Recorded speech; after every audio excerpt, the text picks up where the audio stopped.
નમસ્કાર. શ્રીમદ ભાગવત ગીતા એ આપણા જીવનનો માર્ગદર્શક ગ્રંથ છે. ડગલે ને પગલે આપણને શ્રીમદ ભાગવત ગીતા એ આપણા જીવનની અંદર માર્ગદર્શન કરતું હોય છે. શ્રી કૃષ્ણ ભગવાને તેમાં માનવ જીવનની દરેક સમસ્યાઓનો ઉકેલ કહેતા ઉપાય તેની અંદર બતાવેલો છે. આપણે ક્રોધની આ સિરીઝની અંદર સમજી રહ્યા છે કે ભાઈ ક્રોધ શું છે, ક્રોધના દોષ શું છે અને તેને કાબૂમાં કેવી રીતે રાખવો.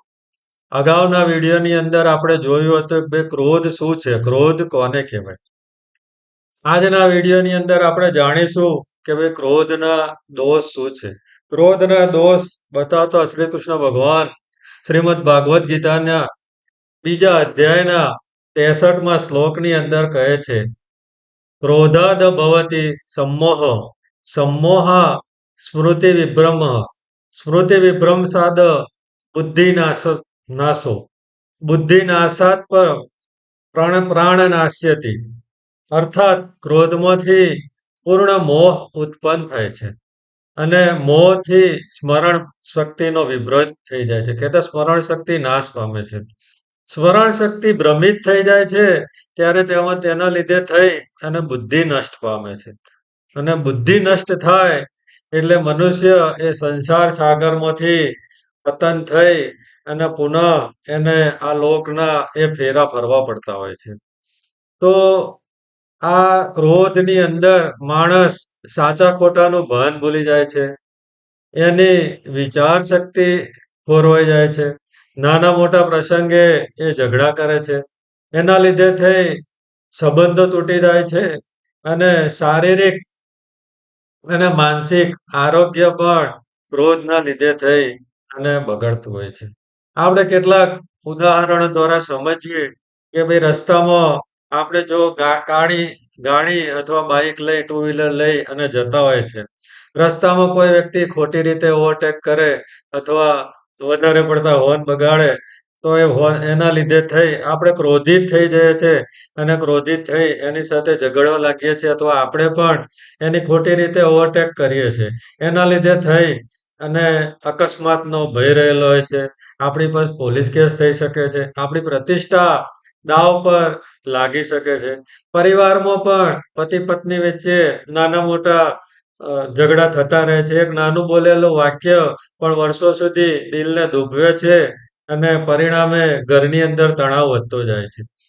કાર્યના સ્થળ પર પણ જો બોસ આપણને કોઈ ખોટો નિર્ણય લે તો આપણે એના પર ગુસ્સે થઈ જતા હોય છે.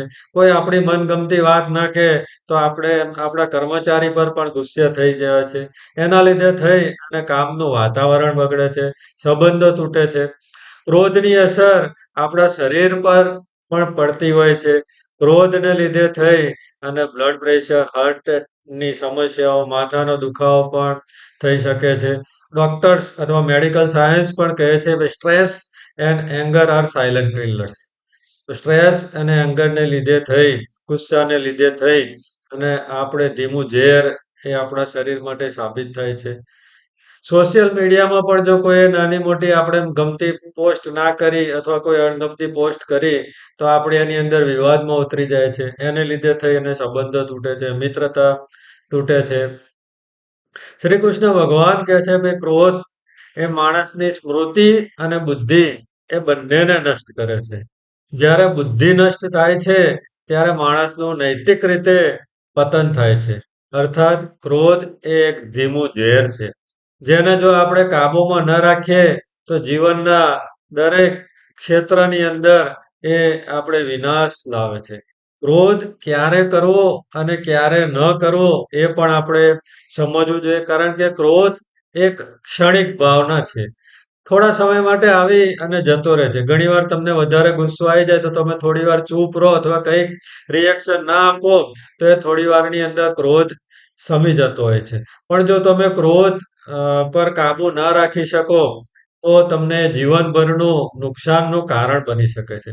જરૂર પડે ત્યારે ક્રોધ કરવો એ પણ જરૂરી છે. જ્યારે તમારું માન સન્માન ન જળવાય, તમારું અપમાન થાય, તમારી કોઈ સાચી વાત ના સમજાય ત્યારે સામેવાળાને સમજાવવા માટે થોડો ક્રોધ કરવો એ જરૂરી છે.